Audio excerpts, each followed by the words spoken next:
Okay, this is a difficult time, so you be awake all the time. So I am going to cover three topics here.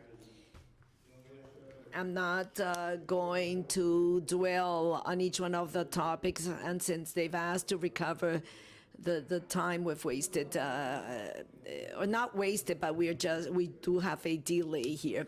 So I'm going to talk about price, technology, and weather. Starting with the weather, this represents something very significant for the Panama Canal. The Panama Canal works with fresh water, and hence it depends on the rainfall and the amount of water that is deposited in our lakes, and the frequency at which the water goes into our lakes. During the past 20 years, we have been observing a reduction in the amount of water in the Panama Canal, and consequently the levels of the Gatun Lake, which is our operational lake. They've been suffering many problems, and obviously it depends on the season in which we are. We have had years in which the rainfall level has been excessive, and in those cases, we need to open our gates in order to send water to the lake.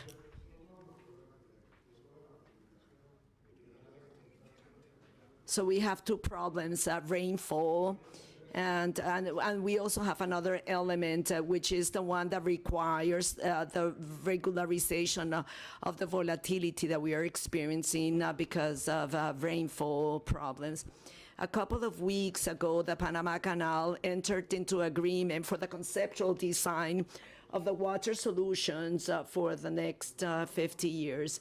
Mainly because the Panama Canal, located in the central part of the country, provides raw water to make of it drinking water for 2.5 million inhabitants of Panama. That's the main responsibility.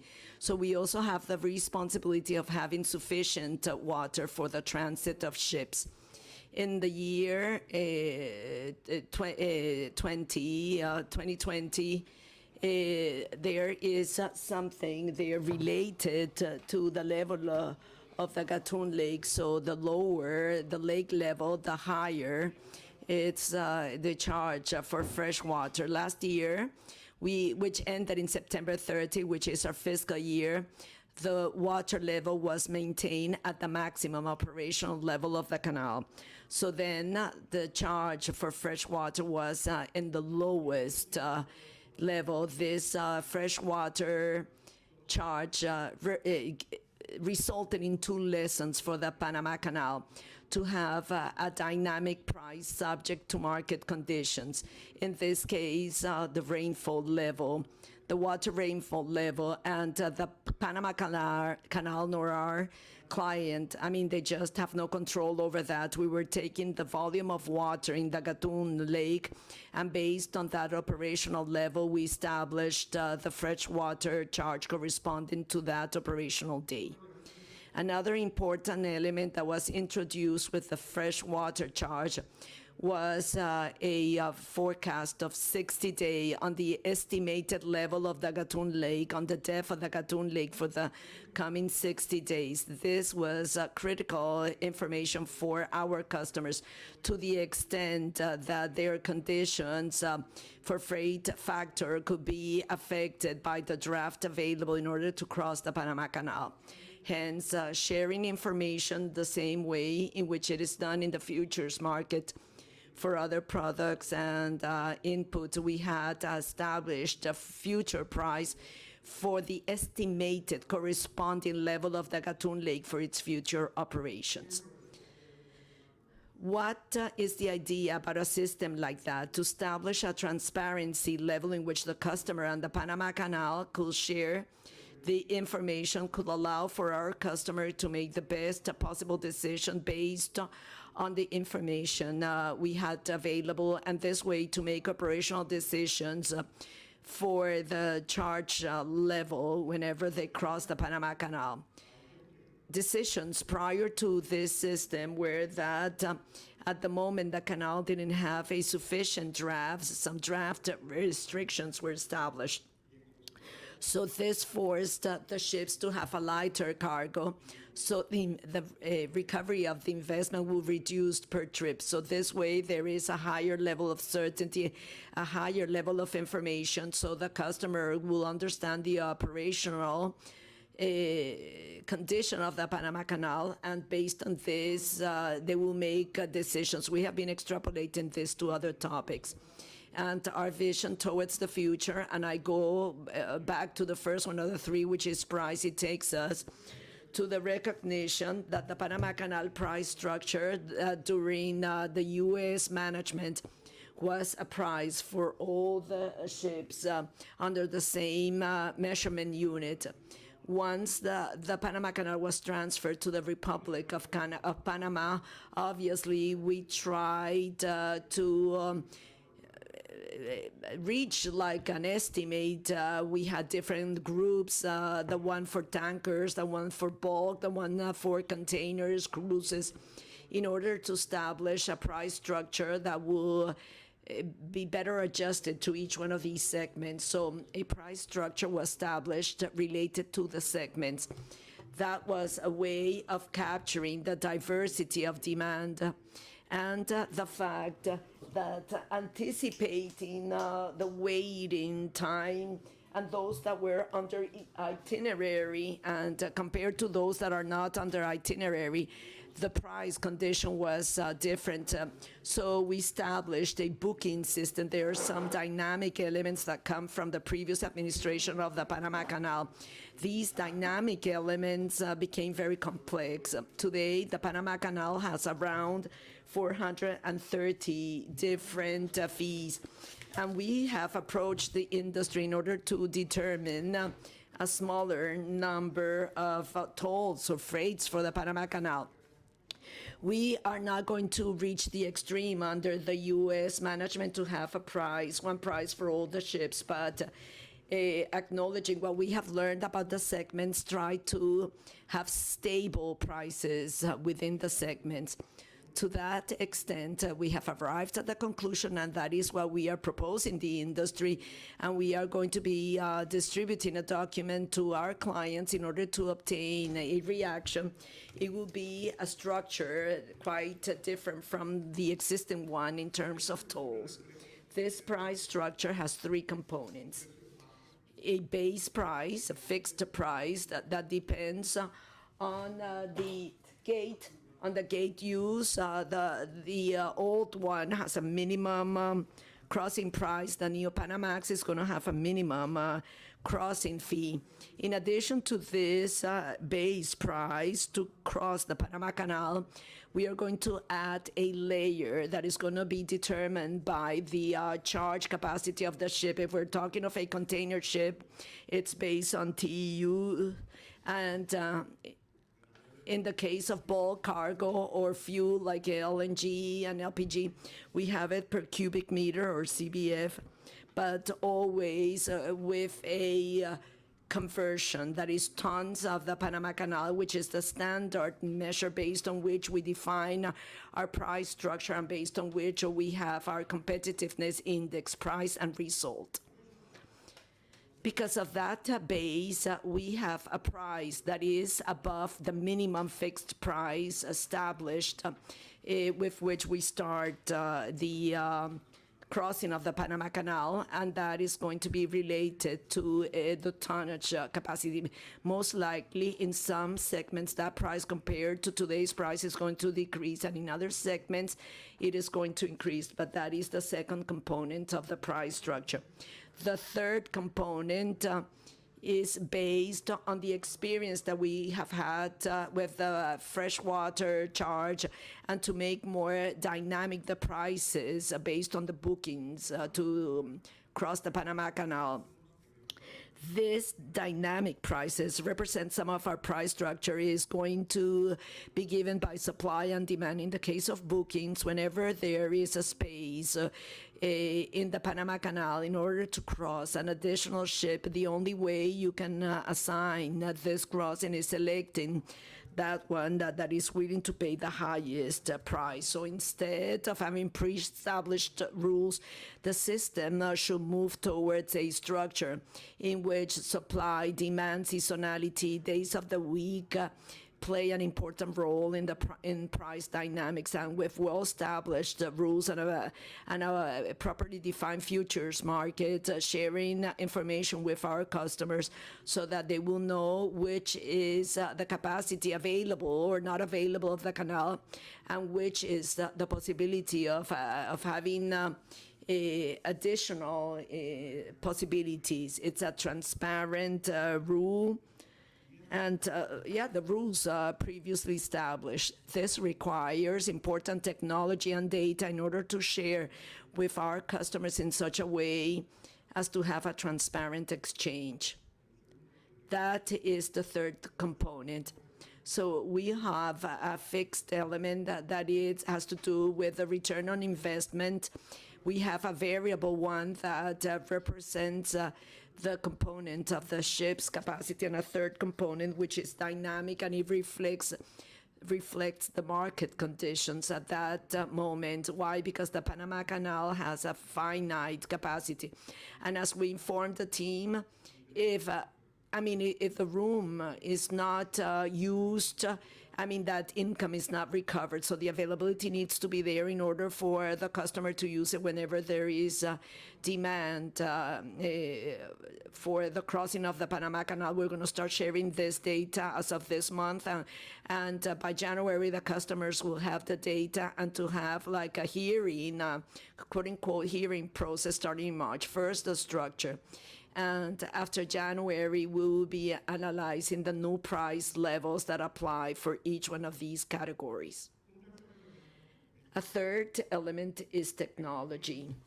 Technology, as I just described, the operation of the Panama Canal requires a higher level of technology, to the extent that we can share with our customers data platforms, with the purpose that the customer will know which are the existing availability, as if it were a stock exchange. That data needs to be available, and we need to have a structure, like an auction structure, that will enable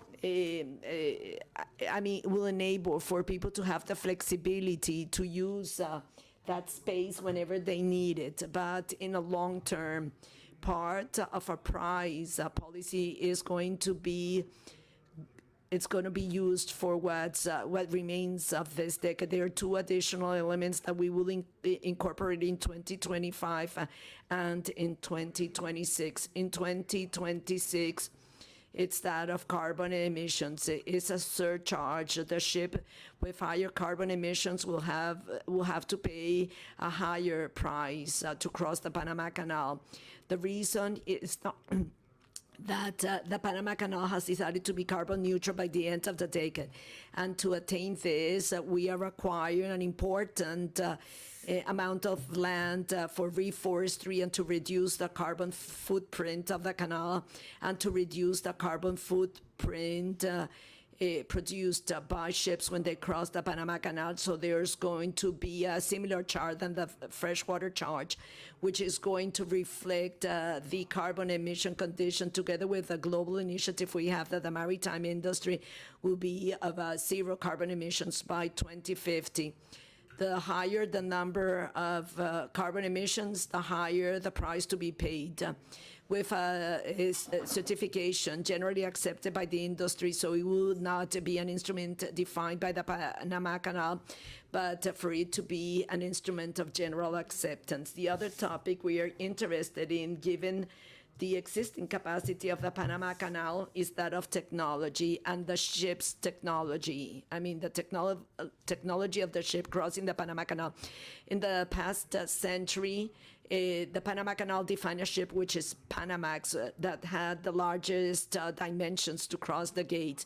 The new Panamax, it's not only going to have physical dimension considerations, but it is going to have 3 additional elements. It is going to have the topic of carbon emissions that we have already tackled. So the higher the level of carbon emissions, more expensive it's going to be to cross the Panama Canal. Also, second element, the maneuverability of the ship.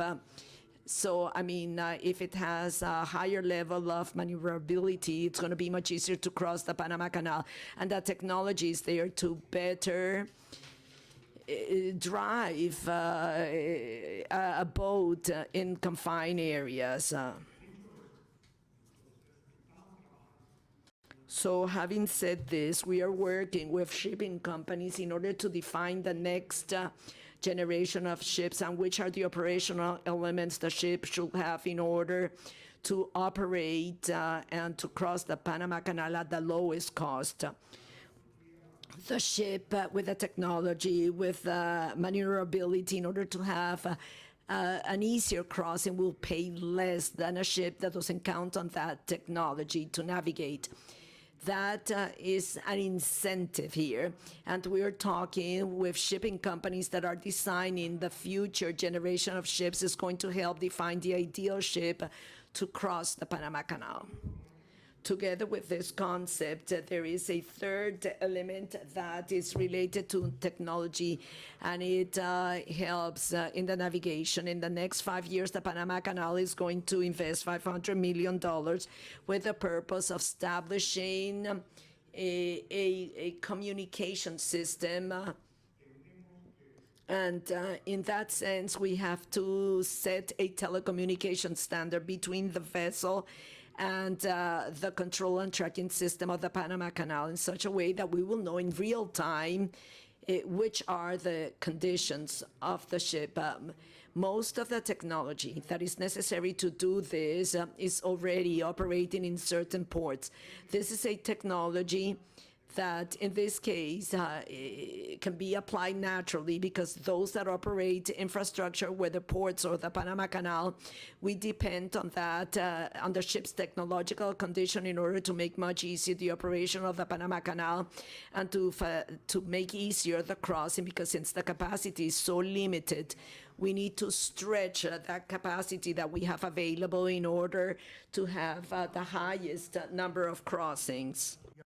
But given this capacity is there and demand is increasing, then the only measures we can take is corrections through these mechanisms, but not in an arbitrary way, but establishing specific parameters upon which our client can make a decision of investment on the ship, the adequate technology with the correct dimensions to transit through the Panama Canal, and that way reduce surcharges they would have to pay if they don't meet these conditions. We are going to be discussing this with the shipping lines. We are going to share this at fora like this so that we can all work on a ship standard that allows us to do all, or to make all our operations relatively more simply as the technology allows, and additionally to maintain levels or improve levels of security levels in our operations. These are the 3 topics. New pricing in light of a new reality. From the beginning, we saw that there was a change in market trend, that globalization was giving way to localization, and that this was a relatively small and imperceptible movement.